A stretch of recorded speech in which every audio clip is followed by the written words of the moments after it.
Tuesday's daily fantasy baseball slate has a lot of good pitchers on it. There are a lot of guys we have used throughout this year who've been very good to us and who we can feel good about in general, even when you account for stuff like matchup and park factor. But a lot of them have one sort of semi-fatal flaw. It can be workload for Brandon Woodruff. It could be matchup for Kevin Gausman. It could be repeat matchup for Alek Manoah, matchup for Marcus Stroman, matchup for Joe Musgrove, location for Julio Urias. Like, all these guys have some sort of major flaw that does make them tough to get super confident in for DFS for tonight.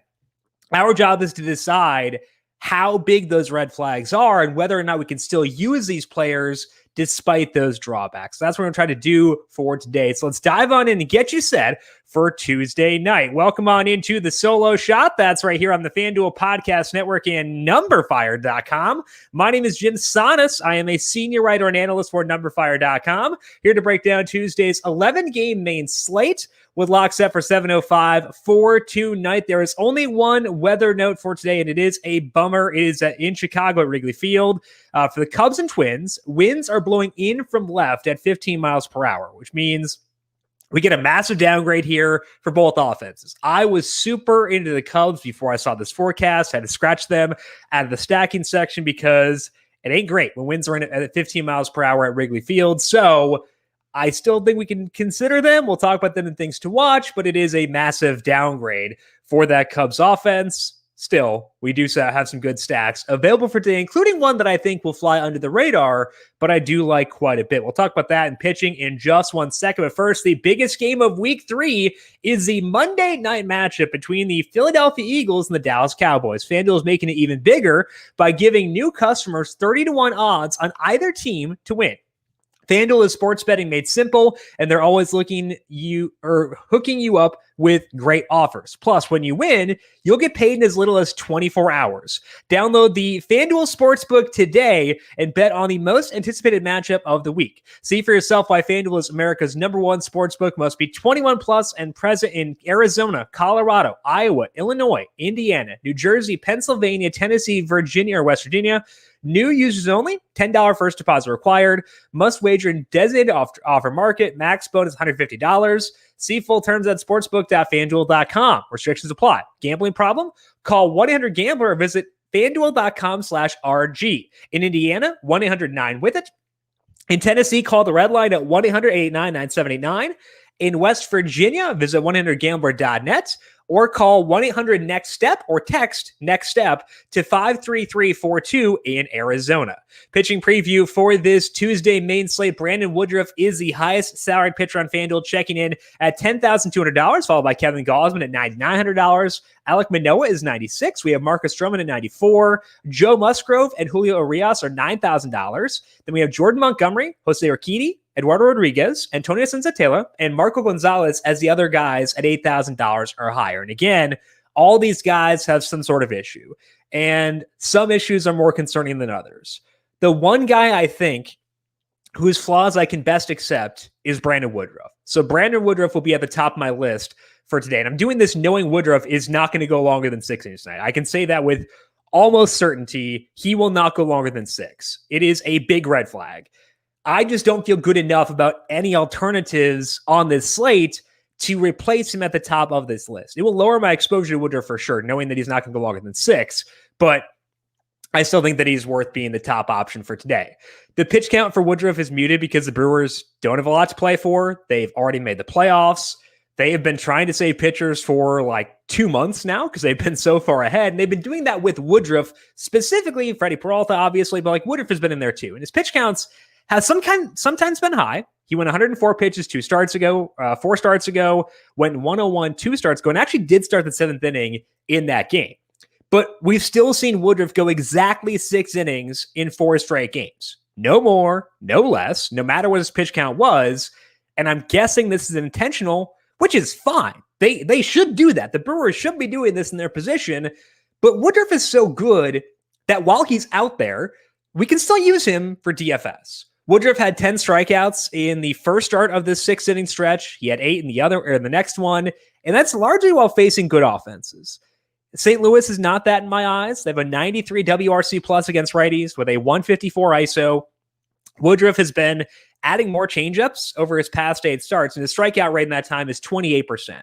So it is a bummer that Woodruff is not on a full leash. Like, if we had him on a full leash, he'd be a no-brainer at the top of my list for today. But I think the effectiveness I expect him to have while he is out there is enough for me to still feel good about him. His FanDuel point totals in this 4-start stretch with 6 innings have been 58, 49, 24, 34, and those some of those were against tougher offenses. So I do think that Woodruff deserves to be at the top of our list, despite the fact I can't expect him to go longer than 6 innings. 6 is fine. If he gets that quality start bonus, sick, let's go. But I think that I still think he's number 1 for today.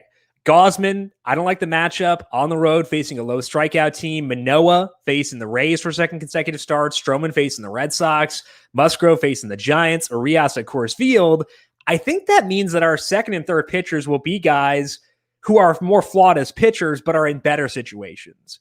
The number 2 pitcher for me as a result of everything is Eduardo Rodriguez. I always tend to be higher on Rodriguez than others, and that's fine. And especially fine because it's been getting better recently. He's had some good starts recently that have made me feel better about being high on him personally. Rodriguez has started to increase his four-seam fastball usage over his past 9 starts. It's a solid pitch. If you look at Baseball Savant, that pitch has a whiff rate of 32%, which is, I believe, the highest of all of his pitches. His xWOBA against that is 302, so no objections here. If you want to throw that pitch, go for it. I think that's a good alteration. It should be no surprise that Rodriguez is doing well with that pitch. In those 9 starts, he has a 3.92 skill interactive ERA with a 26% strikeout rate. And those peripherals aren't a surprise because he's had good peripherals all year, which is why I've been on him. The results are kind of at times following suit now. It's not consistent, but there's some good starts in there. Across those 9 starts, he's let up 0 or 1 earned runs 4 times. He let up 2 in another, so that's more than half his starts, which is encouraging. His overall ERA in the stretch is 4.50 because the blowups have still been there. The floor is not good. He is not consistent, but he has a ceiling. He had 10 strikeouts in one of those games. He had 8 strikeouts in 2 others. He's facing the Mets tonight. They have a 101 WRC plus against lefties and do add a DH tonight because it's in Boston. But their ISO is 150, 36% fly ball rate. Their strikeout rate is 24%. So I know Rodriguez can be frustrating. I have been frustrated with him too, potentially more so than others because he's lost me money at times. But the underlying numbers are there and he has a ceiling. The results have shown, not just peripherals, the results have shown he has a ceiling. And I will take that on a slate with, I would say, a decent amount of uncertainty at pitcher. So Woodruff is number 1, Rodriguez number 2. And I think that we can feel good about that despite the fact that he is an imperfect pitcher for sure. The third pitcher is, I would say, pretty similar to Rodriguez. That's Jordan Montgomery, another guy in the 8,000 range. The reason they're similar is because neither guy is super efficient with their pitches, which means they don't typically go deep in games despite having decent pitch counts. And it's super annoying when you're watching them. Like, I don't want to watch these guys pitch because they bother me if I'm using them. But the path to a good game for Montgomery here is pretty clear. He's facing the Rangers. They're just not a good team against lefties. They have a 78 WRC plus, a 121 ISO. I know Nestor Cortes last night didn't finish well, but he did start off pretty hot and faltered later on. And that's the concern with Montgomery too. That's not something that's just like we should just gloss over. That is a concern with him as well, because he was similar last week against the Orioles. Came out of the gate smoking hot, racked up 12 strikeouts, but he didn't finish 6 innings despite throwing 99 pitches. Could be because of the strikeouts. Strikeouts do drive a pitch count, but what helps here is that the matchup is much better for Montgomery than what he had last week. I respect the Orioles. They're kind of feisty against lefties. The Rangers not as much. So Montgomery could get the strikeouts like he did last week, and he's less likely to stumble late as he did in that other game. I think that's enough to make him the number 3 option of the night behind Woodruff and Rodriguez. I am willing to use Kevin Gausman. Again, I'm just worried about a repeat matchup on the road against a low strikeout team. That's not a great formula for DFS, so I'm okay putting him behind these guys.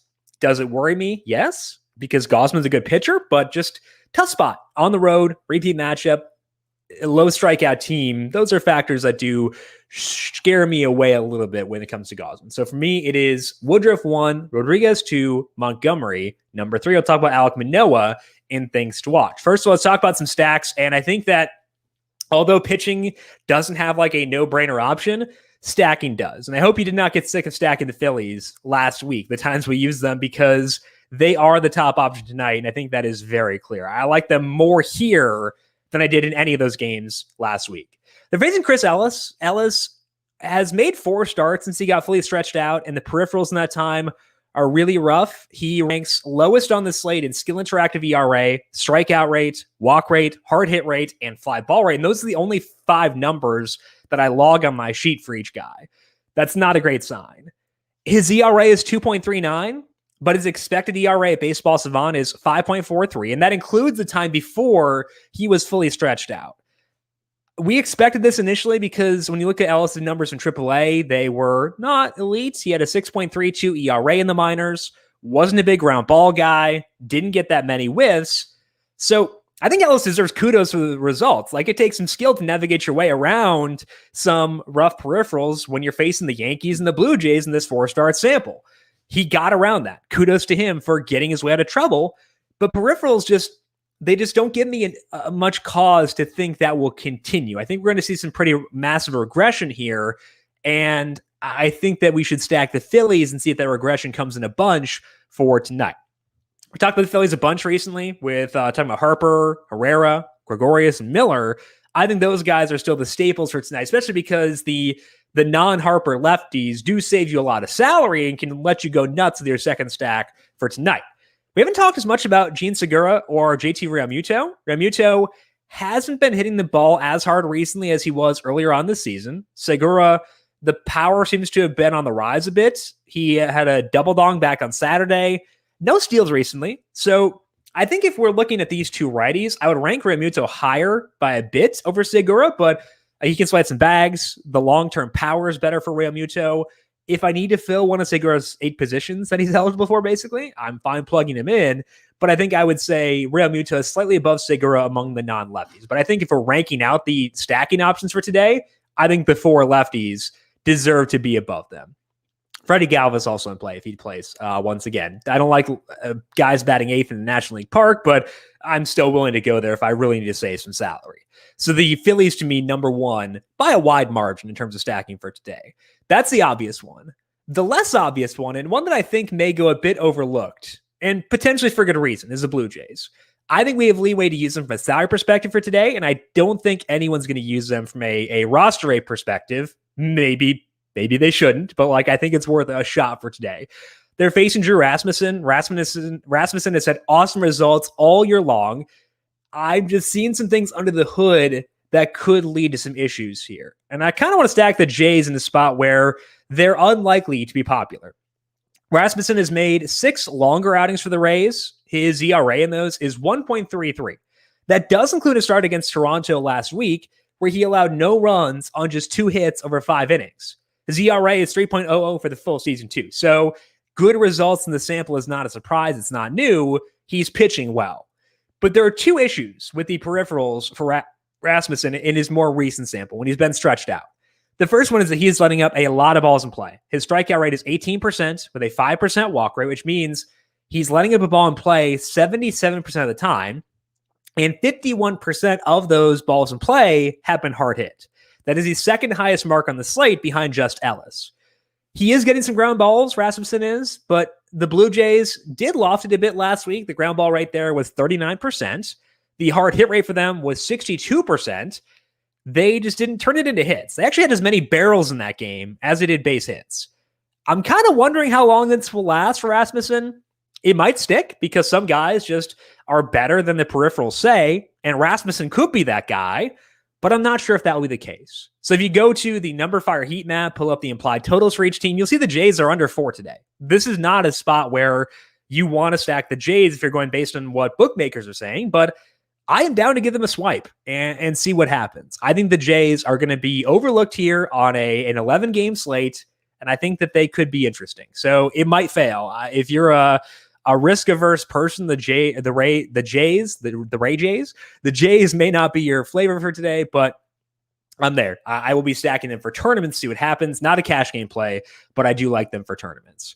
That does mean we have to kind of dig into Rasmussen's platoon splits and see what he does versus righties and lefties, because most of the guys we want on the Jays are righties.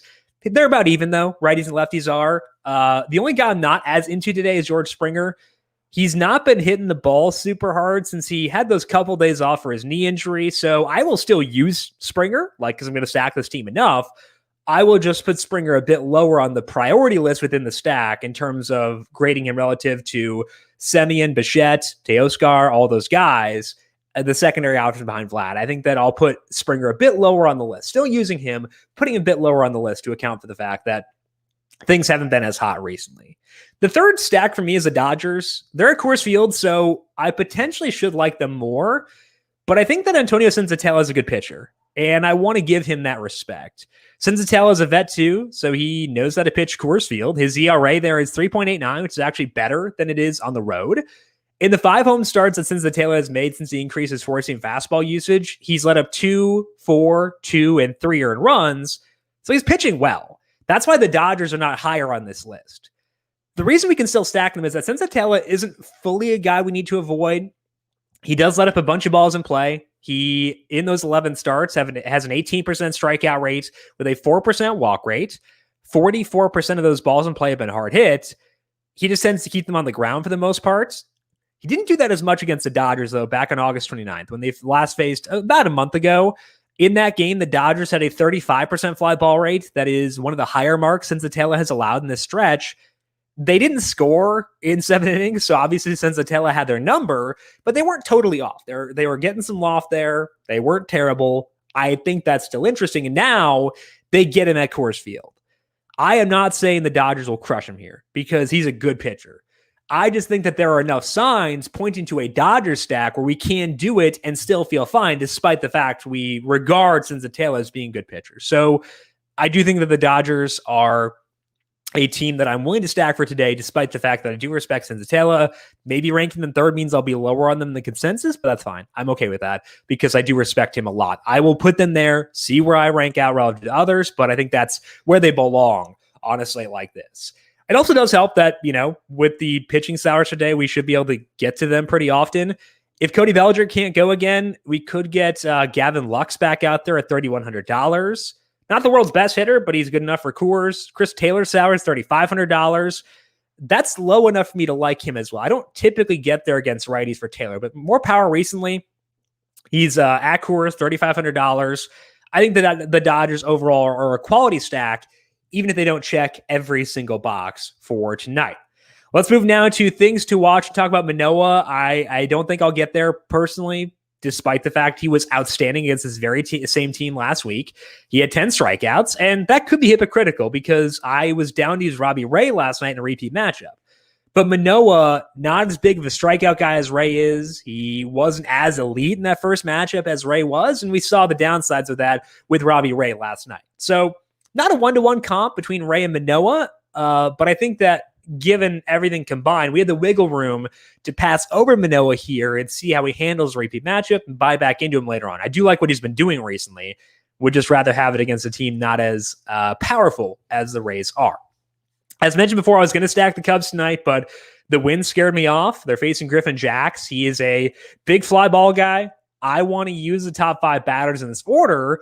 They just get downgraded a lot because of the wind. If we get the all clear on the wind, like if it winds up being a hallucination where the wind actually wasn't as bad as I thought it was going to be, then I'd put the Cubs probably number 2 above the Jays and above the Dodgers as well behind the Phillies.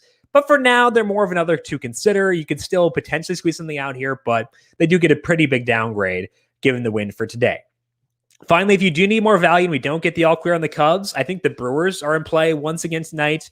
They're facing Jake Woodford for real this time. I wanted to stack against them in this spot last night, but it wound up being John Lester instead. So they're back on the menu for value. We can go to Willy Adames, who just came off the IL last night, Omar Narvaez, Dan Vogelbach. They're all good values here.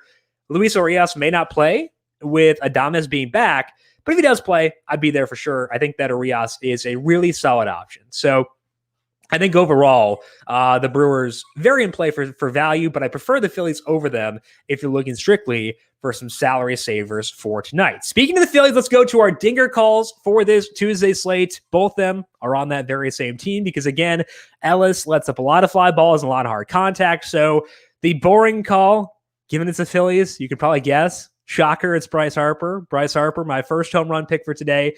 Number 2 is Brad Miller. I don't want to overcomplicate things. I think that they are in the best spot for hitting home runs for tonight. Both those guys have some power. Basin guy lets up a lot of fly balls and hard contact. So home run calls for today are Bryce Harper and Brad Miller. That is all that we have here for today on the Solo Shot. Back once again later on today to talk more baseball at 4:30 on the FanDuel YouTube, Twitch, Facebook, and Twitter pages. First, though, we have our waiver wire Q&A with myself and JJ Zacharyson breaking down the top waiver ads for your season-long leagues heading into week number 3. Check that out by subscribing to the FanDuel YouTube, Twitch, Facebook, and Twitter pages. Swing by at 4 p.m. for that and stick around for MLB at 4:30. Brandon Gadula is going to talk about PGA today for the Heat Check Fantasy Podcast. I'll be back on that once baseball season is done. Brandon will have that have you covered. I think they're doing something for the Ryder Cup, but not totally sure. Think they are. Either way, check that out if it does go up just by subscribing to the numberFire Daily Fantasy Podcast feed. Our Week 2 NFL DFS recap podcast is already up, breaking down the big takeaways from this past week, talking quarterback injuries, talking receivers with good role changes, talking Saquon Barkley for Week 3. Check that out by searching for the numberFire Daily Fantasy Podcast feed wherever you get your podcasts. And while you're there, leave us a rating and review as well. If you've got more questions for me, I am on Twitter at Jim Sannes, JimSannes. You can also follow the FanDuel Podcast Network at FanDuel Podcast. Big thank you to everyone for tuning in for today. Good luck to you tonight. We'll talk to you once again tomorrow. This has been the Solo Shot right here on the FanDuel Podcast Network.